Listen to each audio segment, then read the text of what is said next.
大家好，我是美厨娘 Lily。天冷了要多吃白菜，今天用白菜和皮蛋来分享一个非常好吃的做法，出锅比吃补药还补。我家一周吃7次，暖心养胃好消化。一起来看看我是怎么做的吧。首先我们准备颗白菜和3个皮蛋，我们先把皮蛋放一旁备用，接着来处理白菜。用刀把白菜的根部切下来不要了。再把白菜叶子一片一片的掰开，掰好的白菜叶子把它放入清水中，给它清洗一下，一片一片的清洗。特别是白菜帮这里有层又滑又黏的膜，有人说这是白菜在生长的过程中积累下来的脏东西。大家知道这是什么吗？反正我不知道，一定要给它清洗干净。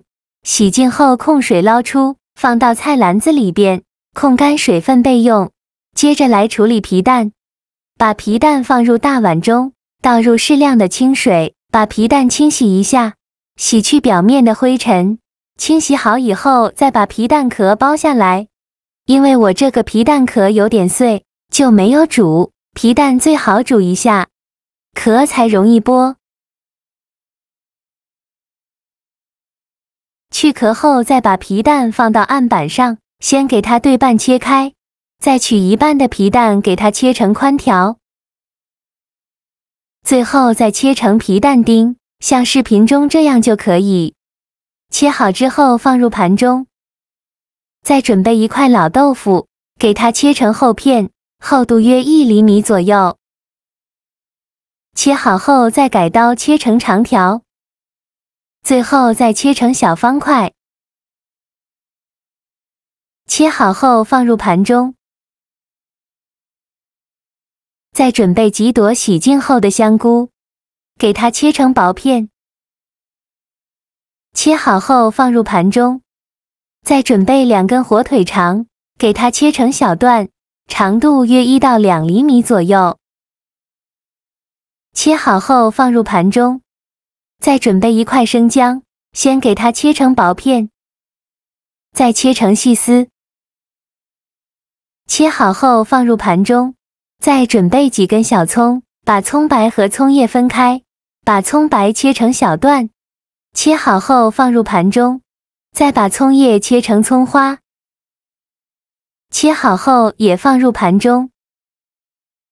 现在我们把白菜控干水分了。再把白菜叶子给它掰断，像我这样，先把白菜帮对半折过来，然后把白菜掰成小段，用手掰碎的比用刀切的，吃着口感会更好。全部掰好后，先放一旁备用，接着再准备4个鸡蛋，把它打入大碗中，不用搅散，先放一旁备用。锅中水提前烧开。把豆腐放入锅中，加1勺食盐，用铲子搅拌一下，开大火烧开，给豆腐焯一下水，这样可以去除豆腥味。烧开后再煮1分钟，1分钟后用漏勺控水捞出，放入盘中，先放一旁备用。起锅烧热，放少许油，油热后倒入鸡蛋，用中小火慢煎。先给它煎1-2分钟，把底部煎至金黄，不用搅散，就这样煎。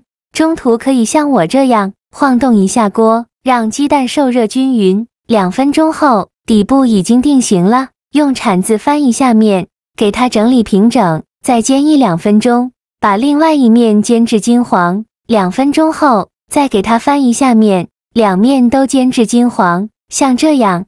用铲子像我这样把鸡蛋分散开，一个一个的分散好。分散好以后，再把鸡蛋盛出来，放一旁备用。锅底留少许油，油热后再把皮蛋放进来，用铲子快速翻炒均匀，开大火翻炒，翻炒1-2分钟。翻炒至皮蛋表皮微微发黄的时候，再加入葱姜，继续用铲子翻炒均匀。给它翻炒出香味，炒香后再把香菇和火腿肠放进来，把香菇片炒软，再翻炒1-2分钟。我每天都在用心的教做菜，你还一直没有给我点小红心呢。一个小红心对您来说只是举手之劳，但是对我来说却高兴到睡不着觉。这个视频麻烦您帮忙点个免费的小红心，下次不会做还能找到我。非常感谢大家的支持。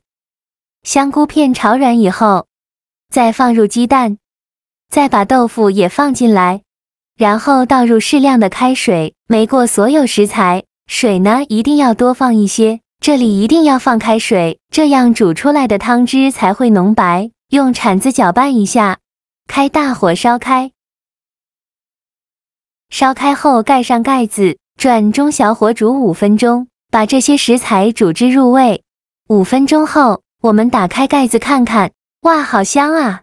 看一下汤汁非常的浓白，说明食材已经煮入味了。这时候再把白菜放进来，用铲子搅拌均匀，把白菜煮软，再盖上盖子煮2-3分钟，把白菜煮熟。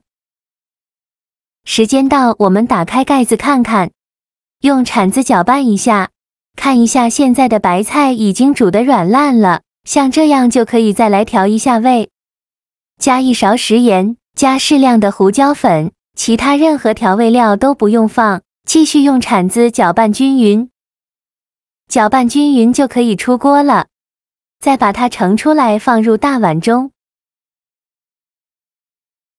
最后再撒点枸杞点缀一下，再撒点葱花，像这样非常营养又好吃的白菜皮蛋汤就做好了。看一下汤汁浓白鲜美好喝，这道汤有独特的味道，皮蛋带着淡淡的咸香，融入在汤里去，一点也不突兀。